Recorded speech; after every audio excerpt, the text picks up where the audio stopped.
In today's video, I am going to teach you how to set up proxy server settings in Google Chrome. To start, open Google Chrome on your computer. Next, click the three vertical dots in the top right corner. After you click it, wait for the menu to appear because you will choose Settings from that menu. From the menu, select Settings.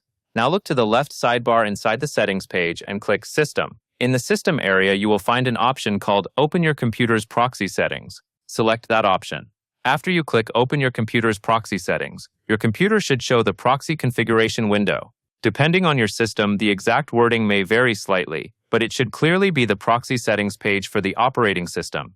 This is where you will enter the proxy server details that your network or service provider gives you. When the proxy settings window opens, review what you see before changing anything. Look for sections that relate to manual proxy configuration or automatic configuration. Also pay attention to toggles or switches that enable or disable proxy usage. If there is an option to turn on the proxy, make sure it is set to the enabled state before you save changes. Once you enter the correct proxy server information, confirm that the fields match what you intend to use.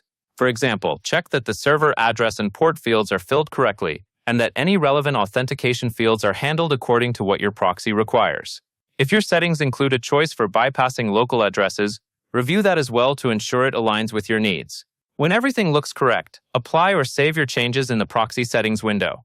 After saving, it is a good idea to return to Chrome and test that the connection behaves as expected.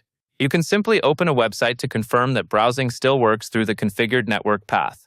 That is all there is to it.